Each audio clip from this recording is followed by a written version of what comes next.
si Moses, hindi nila pinabayaan si Moses. So nakita po natin doon yung pagtutulungan ng tatlo, yung mutual support. The same goes with yung God, the Godship, yung Kadyusan, yung God the Father, God the Son, and God the Holy Spirit. So parang meron silang similarity na tatlong tao, tatlong persona din na nagtutulong-tulong para sa isang gawain.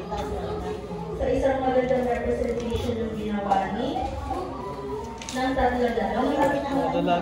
Si Moses, Joshua, Aaron, Maya pa siya. So ngayon mga kapatid, ano naman yung mga Amalekites na pinakaharap natin ngayon sa panahon natin ngayon? Siyempre, unang-una na dyan yung mundo. Naghahanap pa ng asawa eh, kasi matagal na siya sa simple na lang mundo natin mga kapatid. Single pa. Alam mo mga kapatid, Parang motor lang yung sabi mo eh. ang hirap din ngayon sa panahon natin ngayon.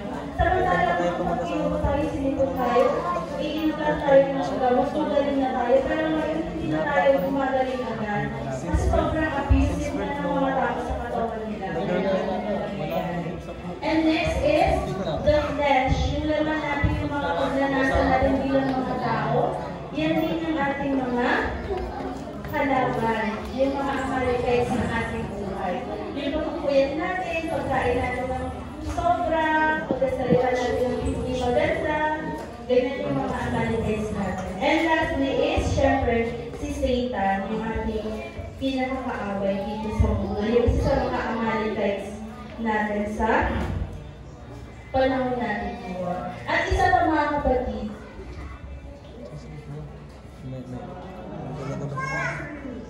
Kala ko suka na ito. Ang galang ng mata.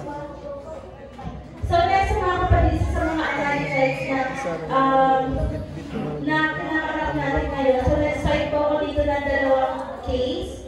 Ito po yung case ni Silverio Kagandahan and versus Republic. Na-share ko na to last time. So yun si Silverio versus Republic.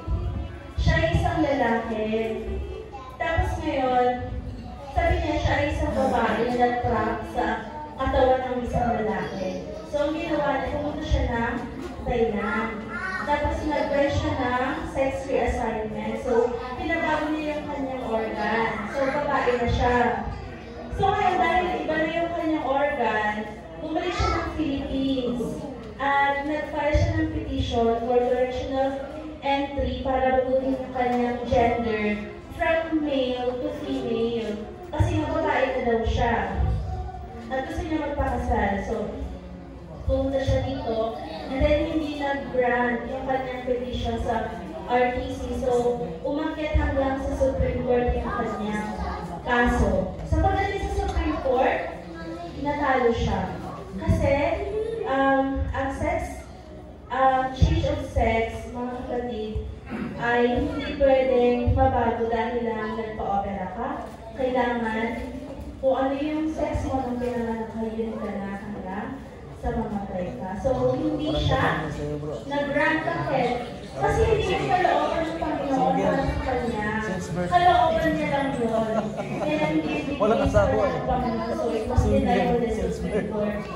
Pero, meron isang case, case ni Obergefell versus Hodges. Ito naman mga kapatid, siya ay US case. So, batay na sa yung US case kasi yung ating logo ay pattern sa US. So, medyo magkikabig. Doon lang, may jury sila doon, tayo na tayong jury. So, dito naman sa case na to, what happened in this case? Meron isang lalaki, nagpakasal sila.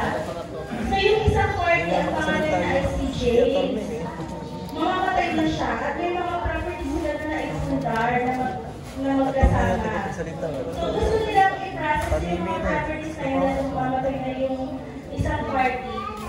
Pero hindi sila mag-grant kasi nga ang kasal sa US ay between male and female sa kagaya sa atin.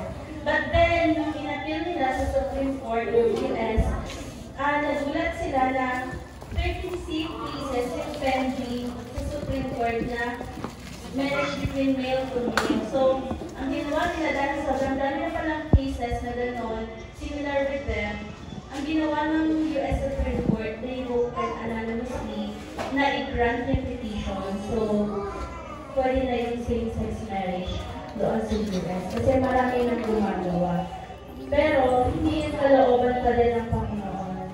Kahit na ginagawa na ng iba o pinapayagan na ng iba, it doesn't mean na pwede na yun o kalooban na yun ng Panginoon. Hindi pa rin yun kalooban na. So, ganun po yung nangyari. So, tandaan natin mga kapatid, na kapag ang Panginoon wala doon sa plano natin, hindi tayo magtatagumpay. Kagaya ng nangyari nila Moses. Kung wala ang Panginoon doon, hindi sila magtatagumpay against the Amalekites. Ganun din sa buhay natin. Pero pwede rin naman tayo magtagumpay malayo sa Panginoon. Pero hindi ko alam kung anong sitwasyon. So, ngayon, mag-share na ako sa inyo ng content about my experience sa law school. At ito lang yung pagkakataon na mag-share ko sa inyo kasi hindi ako paulit. Bandita pa. Di ba? Gusto ko din maka-inspire na mga kabataan na syempre nangangarap din sa buhay. So, yung mga dati pa namin kasama dito, alam nila na yan si Brother Eugene. Ang malaking tulong din yan sa amin, nililibre kami niya noon. Kasi, sobrang hirap ng buhay namin mga kapatid. Sabi ng tatay namin, huwag na kayo mag-college, ibabakay lang naman kayo. Sabi ganun nung tatay namin, sabi niya, huwag na kayo mag-aaral ng college kasi ibabakay lang kayo, aasawahin lang daw kami. Sabi niya, kami na sabi ko, aasawahin lang daw kami. Alam niyo, nung nagpapakasal na kami ni Joel, sabi, ano magpapakasal ka lang? Mag-asawa. Sabi niya, huwag ka magpapakasal, mahihirapan ka, bata ka pa. Ginagano naman kami nung nakapagtapos na kami. Sabi ng tatay ko nung high school kami, huwag na kayo mag-aaral kasi ibabakay lang kayo ng mga lalaki. Sabi ko sa Mariana, tapos niya, wala na kami choice kasi nga ayaw niya.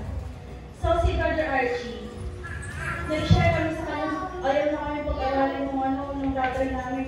Yun pa yung I-reader ko namin noon. Pastor na rin siya ngayon.